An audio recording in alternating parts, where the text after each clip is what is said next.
adventure, far places. Who doesn't long to travel, to see the things we've never seen, and do all the things we've never done? Today, the world rolls easily, swiftly on rubber tires.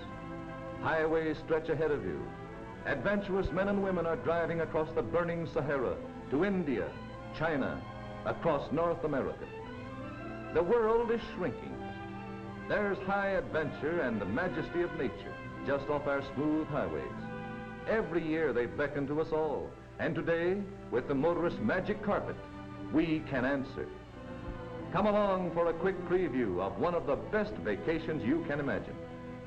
Perhaps we have only a few days or weeks, but we decide that this year we'll have a real vacation in one of our great national parks. We're going to northwestern Montana, to the finest mountain country in America. Convenient camps make it unnecessary to carry food or camping equipment. Horseback and foot trails penetrate almost all sections of the park. You can go as you please. There's an Indian encampment nearby. We're on the edge of the great Blackfeet Reservation. And it's like turning back the pages of history to watch them sing and dance. The Blackfeet were once the terror of the North, but the tide of civilization has swept over them. With the vivid picture of these American Aborigines in our minds, we go across this attractive bridge. We're on the way to the chalets near the foot of Two Medicine Lake. Majestic forest-covered peaks rise on every side, separated by deep glaciated valleys. The water comes tumbling down from the blue mountain lake above and falls to the stream below. There's good trout fishing here, brook and rainbow, and in the larger lakes, a Mackinaw or Dolly Varden weighing as much as 40 pounds. Here's an oddity. The wind's blowing the water backward, and it makes a beautiful sight against the sky. The sun smiles down on peaceful lakes and towering mountains. Wildlife abounds. There's a ground squirrel. Have you ever seen one? Friendly little fellow. You can walk right up to him. He's shy, but he's hungry too. He's always hungry. The waitresses at Glacier Park Hotel dress in Swedish costumes. They're watching this launch cutting its way through the clear blue water, bringing visitors from one of the trails across the lake.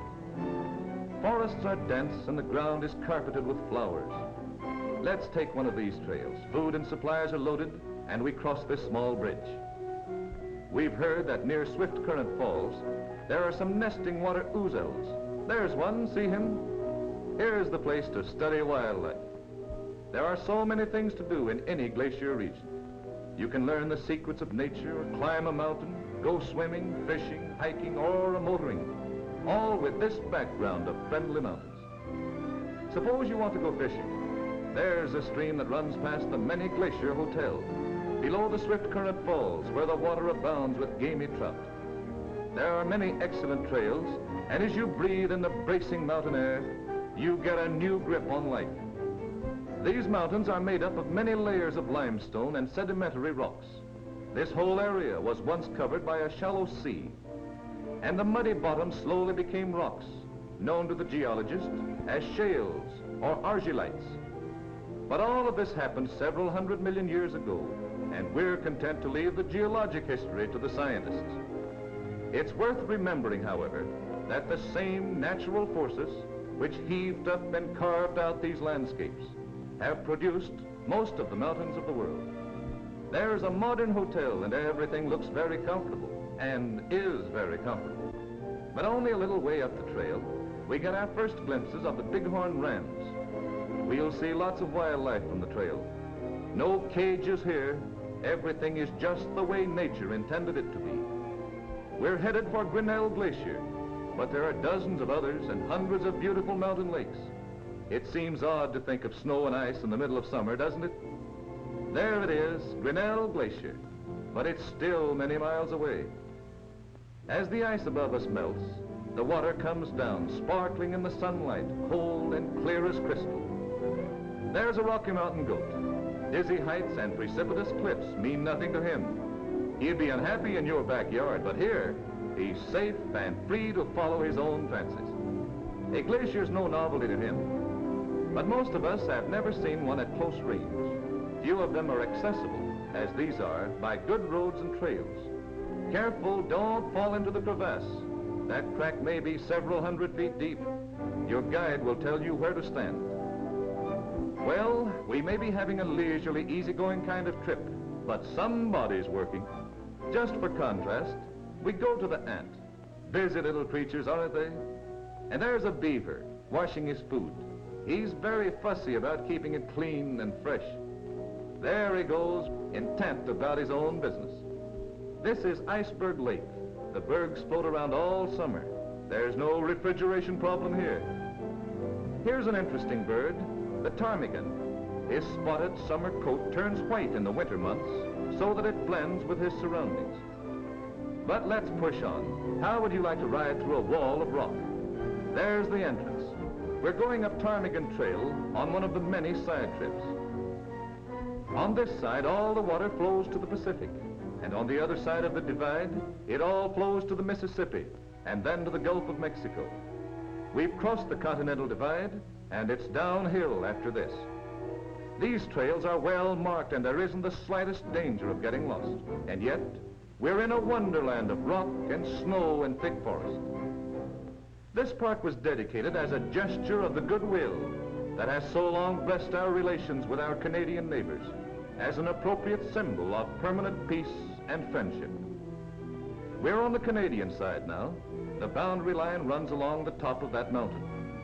In such grand surroundings, we seem very far away from the frictions and troubles of a busy world. Here, peace and quiet reign supreme. You can drive here on the Going to the Sun Highway. This is one of the finest scenic roads in the world. If you haven't the time for packed trains, you can see the superb alpine scenery from your own car. This road is a triumph of engineering achievement. You can stop and overlook scenes that used to be witnessed only by the birds.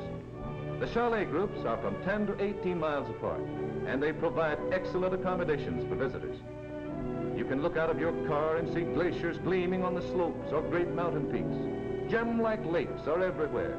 And in the summer, the wildflowers offer a color display that is forever a cherished memory of those fortunate enough to see it. For 2 weeks every year, the rare bare grass flower appears, bursts with beauty before it completely disappears again. As you go along these good roads, you'll look up and see landscapes like this.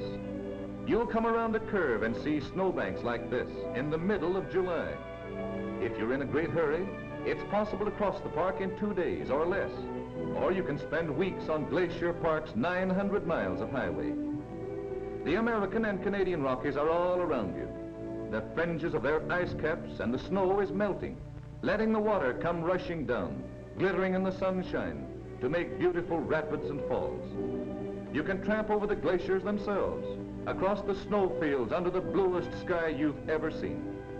You can make up hiking or riding parties and go on short expeditions to the wilder and more inaccessible features. The smell of forests will linger in your nostrils, pine and spruce and hemlock, and the towering red cedars, all within easy reach of our transcontinental highways. And as you drive out, slowly, headed homeward again, you can't help but be impressed with the privilege of our modern day. Good roads to drive on, and the last word in personal transportation, the modern automobile, will take you there and bring you back again safely, comfortably, for an unforgettable vacation.